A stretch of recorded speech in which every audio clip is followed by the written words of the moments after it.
Hi, Chris Vesey here, sidewalk astronomer in Charlottetown, Prince Edward Island, Canada. I've been spending some of my vacation tooling around Amazon and looking at various things, stuff that you can get for telescopes. And some of the stuff is pretty good, but some of it, not so much. Most particularly, things to allow you to observe the sun. What I'm about to do is give you just a brief bit of education about what's available and what you do want, what you don't want, and why it's worth the money. All right, let's get to it. So, in my first browsing, I came across this thing, and this is an old style filter. It fits 0.965-inch eyepieces, which are the really old eyepieces that used to come with, well, predominantly cheap telescopes. And you might think, well, nobody uses 0.965-inch eyepieces anymore. Well, I suppose if somebody inherited a scope from, say, a grandparent or something, they might have this with it, or they might see this on Amazon and think, oh, wow, yeah, I want to get that. Um, but there are some other ways that this thing could come into use. Like this thing, a 1 1/4 inch turn 0.965-inch adapter. You know, with the misspelling where it says turn, automatically this is probably a sketchy product in terms of what it's going to do for you.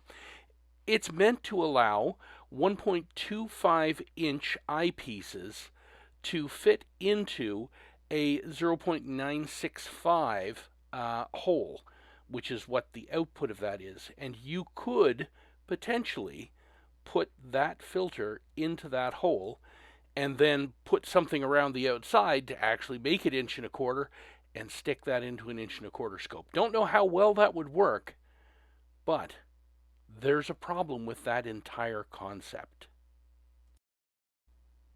Danger, Will Robinson, danger. Yeah, this is not a good thing to do. All of the light coming into the telescope is going to be focused on that little tiny dark piece of glass. Well, for a while it's going to be okay, but at some point that glass is going to get hot. And what they don't tell you is that if you're using anything over about, I don't know, about a 30 millimeter refractor, the energy is going to be extremely high. That's going to get extremely hot, and it's going to break. It's going to crack. And when that happens, you will be instantaneously blind in that eye. There's no time to close your eye or to look away. In that fraction of a second before you can blink, your eye is toast. Never, ever use these little sun filters. Even if you only have a little tiny telescope, it's not worth the risk. And if your telescope has a long focal length, the magnification is that much more. It's not worth it. Don't do it. So your next obvious question is going to be, well, if I can't use that little thing, what can I use? Well, you could use this. This is a film-based solar filter. It is going to block the infrared and ultraviolet rays that are most damaging to your eyes, but it's also going to reduce the amount of light coming in so that it's not dangerous. Now, these come in specific sizes for specific telescopes. You need to consult the table and order the right one. It's not enough to have sort of good enough. This needs to fit properly. Now, what you're looking at is a solar film based system, and that's fine. There's nothing wrong with solar film, except that it is film and it is prone to having things like scratches hit it or pinholes. You have to store this very carefully, preferably in a hard shell case. So, as long as you take care of it, this type of filter will work just fine. And you'll get a somewhat white light view. Usually they're tinted somewhat orange because we expect the sun to be orange. In fact, it's not. This unit is 8-inch diameter, So it could fit on the front of an 8-inch Dobsonian, that's otherwise known as a 200 millimeter. They usually just round it off. But it could also go on the front of an 8-inch Schmidt-Cassegrain or Maxitov-Cassegrain telescope, if that's what you happen to have. So this is a good option, but it's going to cost you anywhere from about $135 to $165 Canadian to get this.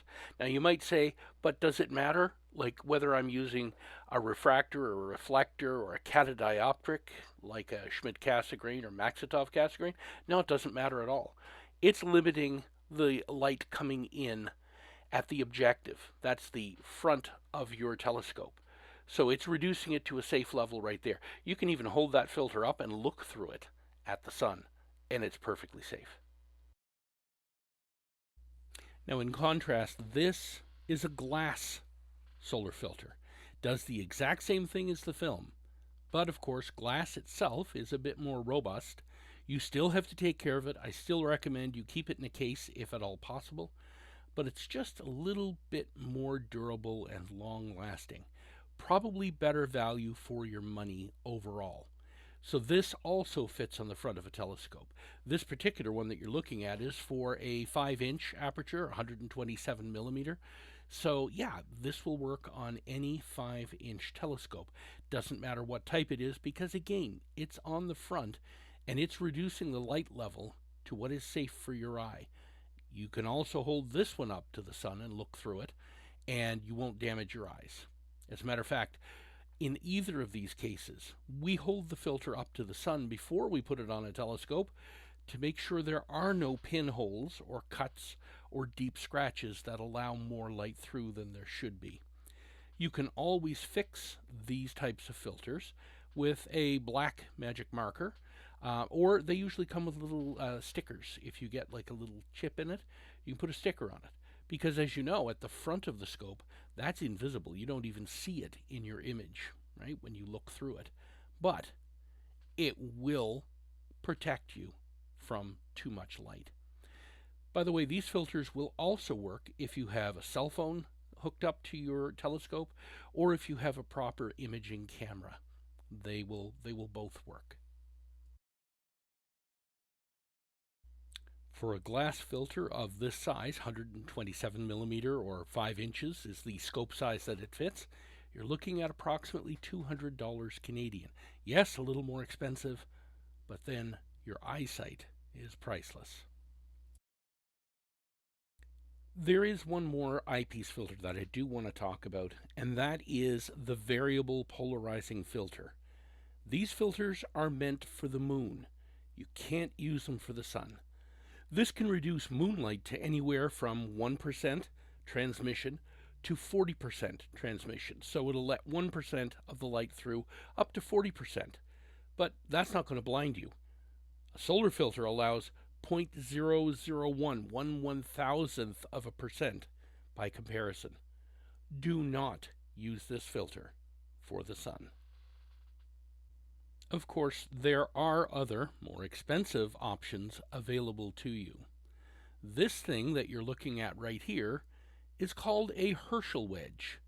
And a Herschel wedge is designed to allow a standard refractor telescope to be able to view the sun.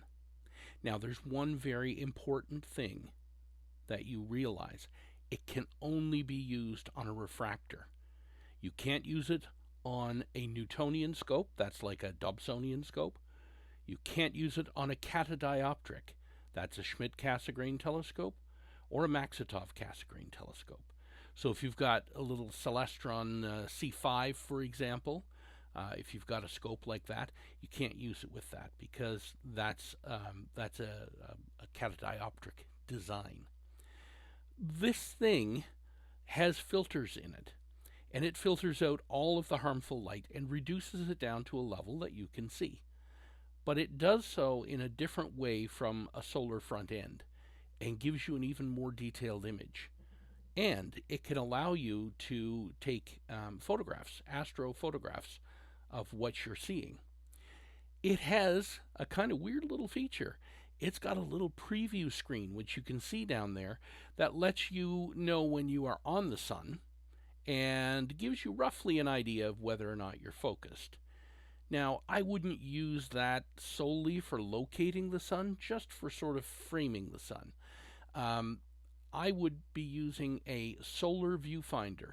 That's the other thing.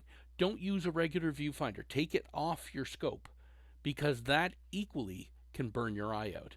There are special solar viewfinders. I'll show you a picture of one at the end that you can get that will show you where the sun is without you looking through anything or at anything.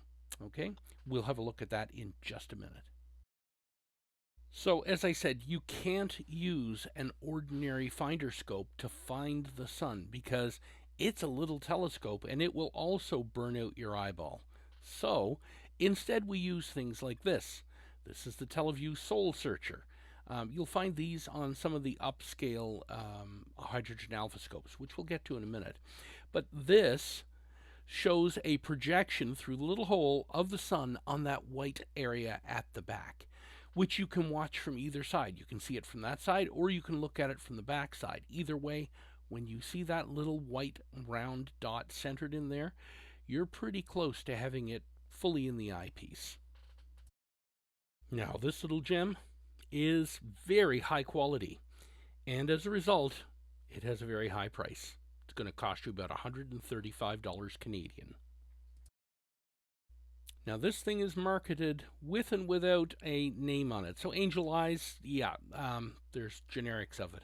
As you can see, it has a little aperture in the front, but what differs is it has a projection screen on the back. So you see a dot on that projection screen. You can't look at it from the front side like you can with the TeleVue. You have to look at it from behind. But again, these all fit the standard eyepiece mounts that you'll find on your telescope. And you definitely will want one of these. By the way, this one costs between $20 and $30 Canadian.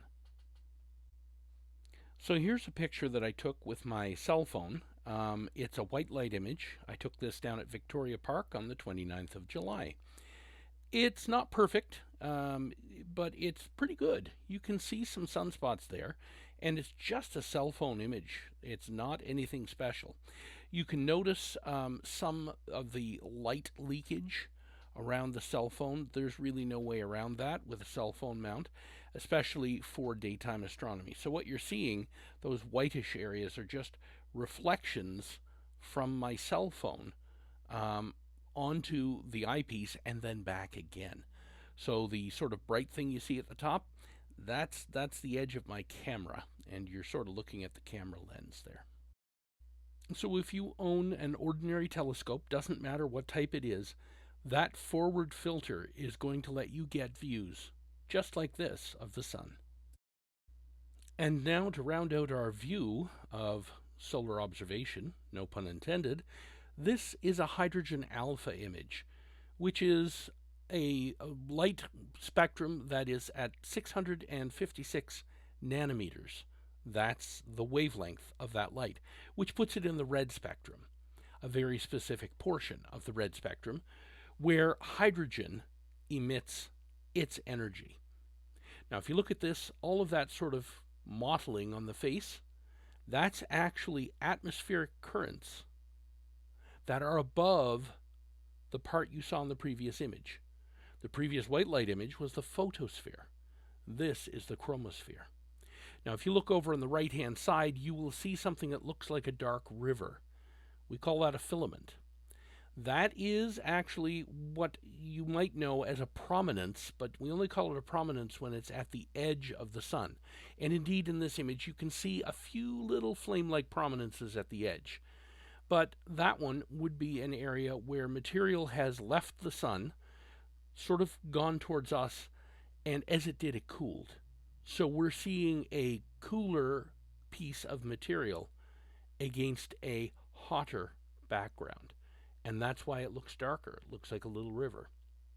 So anyways, this is a hydrogen alpha image, which we generally record with a monochrome camera because it's a single frequency, so it really doesn't make any sense to use a color camera. Now, I'm not going to get into the differences between color cameras and monochrome cameras, except to say that a monochrome camera captures about 4 times the information in the same space. This is the exact same image that you just saw, except it's been colorized a little bit because people expect the sun to look yellow. So if you show them a black and white photo of the sun, they kind of don't believe you.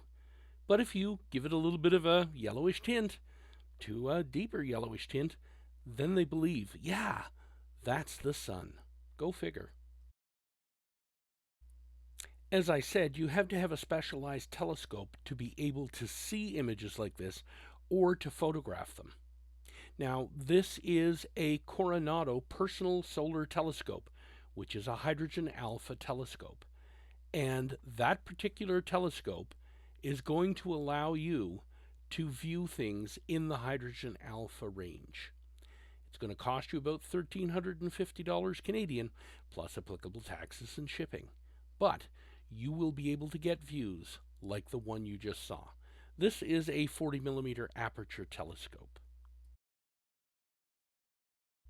Now, just a few years ago, the price of the Coronado was about half that much, and the price of this telescope was probably around $1,500 to $2,000 tops.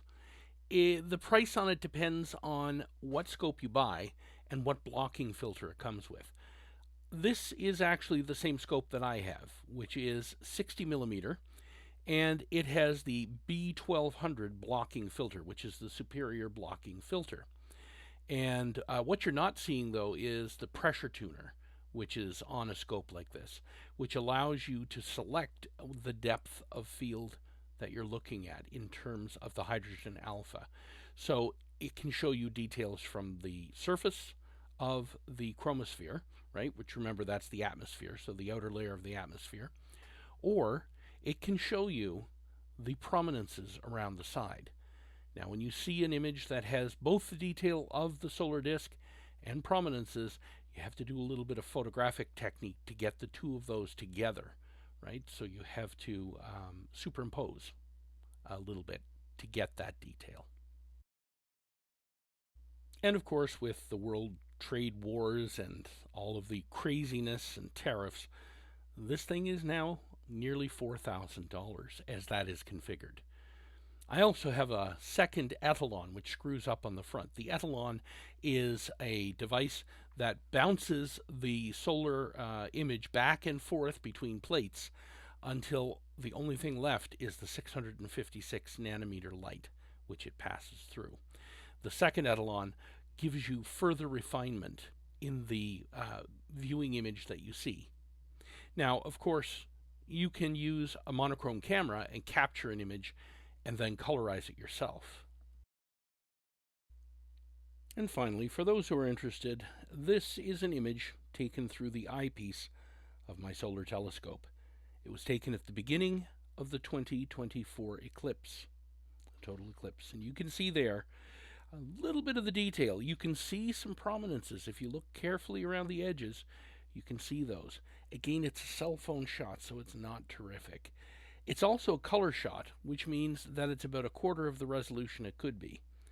Very quickly, a color camera has 4 color pickups per pixel.